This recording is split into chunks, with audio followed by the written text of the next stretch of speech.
Hello mga bibilab!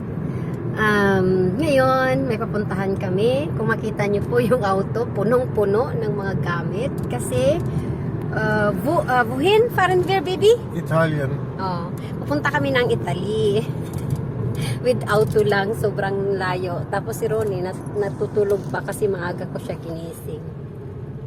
Kaya mamaya, joke lang, hindi kami Italian, hindi ko kaya magsinungaling.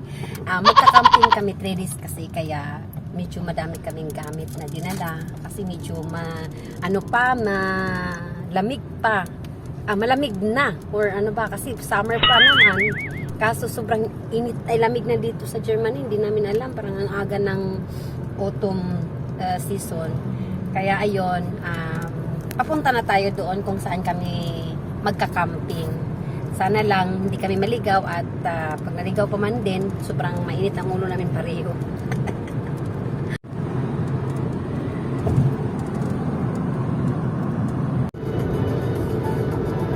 It's been so spade siya isa.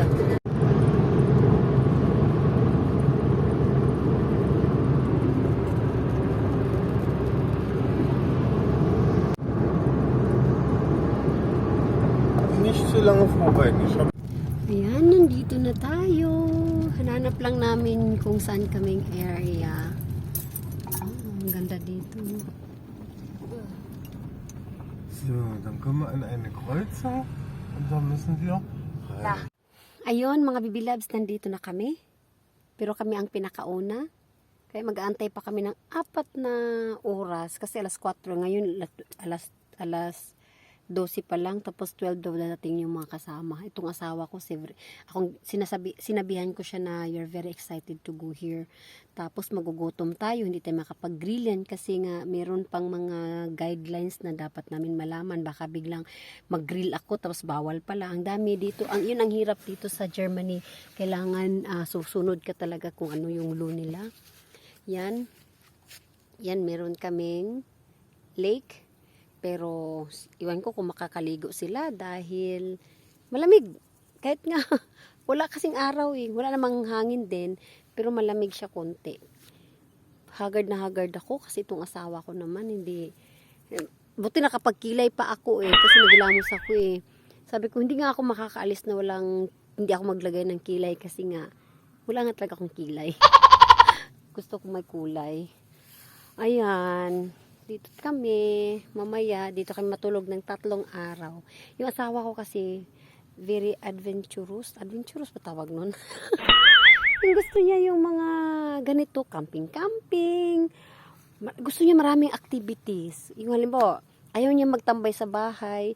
Gusto niya maglaging long drive. Ay, Diyos ko, alam mo, 2 hours kami nag-long drive para puntahan lang tong lugar na to. Dito kami mag-camping. Ito kasing camping nila, kabatch nila itong mga kasama niya nung nag-aral pa sila sa university. Puro sila engineer. So, every year, magkikita sila. Tapos, magka-camping. Kaya ganun. Parang naging ano na nila ba? Naging tribo ba tawag niyan? Yung parang lagi nilang ginagawa every year. Kasi yan. So, yung asawa ko andoon. Ayun, malayo. Hinahanap niya yung magandang pwesto kung saan kami makapaggawa nung silt.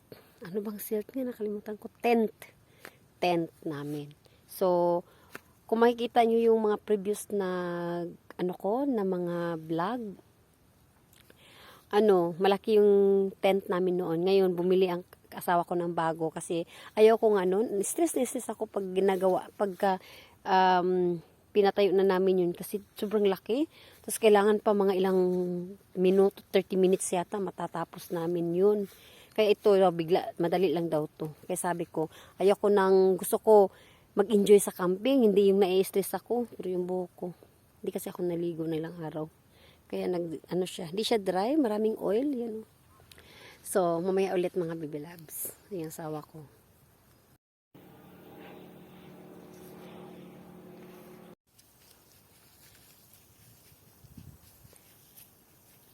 Nakita yung bra ko.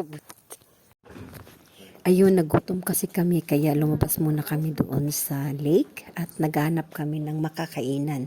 Kaso hindi kami swerte at ito ay nag-close. Close ang ang restaurant na to kaya maghanap pa kami ng um, kakainan. The next day, Ito mga baby loves ang sinit up nung kasama niya kagabi na nag-fishing sila. Ito yung nag-bonfire kami kagabi. Kaya ayun, ang kalat namin kagabi, hindi na ako nakapag-video dahil ang dilim-dilim, wala namang ilaw. Yun lang bonfire ang ilaw namin. Ayan, ang daming steak na sobra kagabi, hindi naubos namin.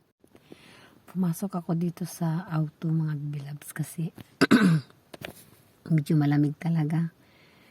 Ang makapal kong jacket, nakapullover lang ako lumabas Nasa loob ng tent namin.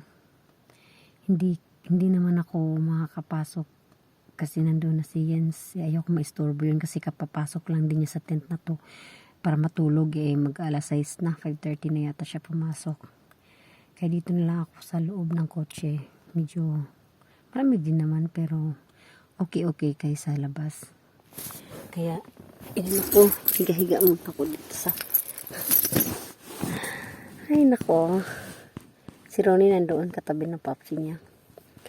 Kaya dito na ako magiga-higa. Gusto ko sanang mag-live kaso nagtitipid ako sa battery ko. 41% na lang hanggang bukas kami. 3 araw kasi kami dito 3 araw, 2 nights lang. Kumatikati na nga yung lalamunan ko. Sobrang lamig. Yan. Once a year kasi namin ginagawa tong ganito Kasama namin yung mga friend ng asawa ko. Yung mga kabatch niya nung sa university sila, yung mga engineer. Puro mga single to Kaso, tinanong ko noon pa man kung kailangan nila ng asawa. Hindi na satisfied nila sa buhay na mag-isa. Okay. Kaya yun. Ito mga baby loves, ang ginawa namin 10 kagabi. At hindi na ako nakapag-video dahil madilim nga Ito lumabas na pala si Ronnie. Akala ko tulog pa kaya ayan, pupuntahan ko siya at gugulatin. Pero tingnan natin kung magugulat ba siya. Ayan, dahan-dahan akong pumunta dyan sa kanya. Pero ewan ko kung anong ginagawa niya dahil gusto niya rin mag-fishing. Kagabi pa na-fishing yan Hindi naman sila nakakakuha. Puro kung ano lang. Ayan. Talagang gusto ko siyang kugulatin. Pero yan, nagko-concentrate siya sa tingin dun sa fish. Parang may fish siyang nakitang patay na yan Ayan. Kaya nagtatago ako dyan sa likod niya kasi gusto ko nga siyang gugulatin. Pero hindi ko naman ata ito magugulat dahil feeling ko alam niya na nasa likod ako. Nagkukunwari lang na kasi hindi siya lumilingon Ayan, hindi ako makapagsalita kaya voice over tayo. Uy, ulan na 3 hours later. Yan, nandito ako sa loob. Parang ang dilim pa rin.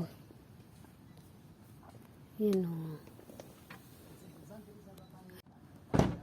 Yan. Sobrang laki pala. Akala ko. Tingnan mo, may laki pa kaming lagay ng mga dito. Akala ko bumili siya ng bago para maliit lang. Kasi maliit lang talaga ang pagkatupi. Nung nabuklad namin, Diyos ko. Ang laki. Ayan.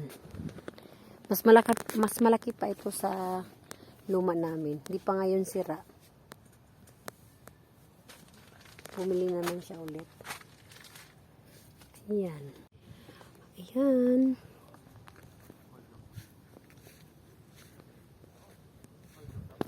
Ang laki pala nito. Ito mga baby loves, itutur ko kayo kasi kanina nung pinakita ko ito ay hindi pa masyadong linis. So nilinis ko yan ang loob, pero ito bubuksan ko itong bintana kasi meron palang bintana. Kagabi kasi sobrang madilim na namin na set up itong tent at hindi namin napansin na marami pa palang bintana. Ayan, bubuksan natin at may plastic siya. So, buksan natin ng kalahati. Pwede siyang kalahati at pwede ring buuin para maliwanag sa loob. Ayan, nahirapan talaga ako magtupi dahil nga wala akong photographer, ang hirap-hirap. So, ayan, makita natin may bintana din. Ayan, maganda din siya, sobrang laki. Tapos, papasukin natin yung loob. Kung makikita niyo po ay meron kaming 2 upuan dyan.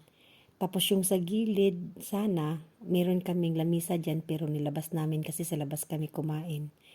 At ayan, bubuksan natin yung loob. Napakalawak. Pwedeng 5 tao ang matulog. At saka yan, bintana din yan, hindi ko nabuksan. Yan sa gilid.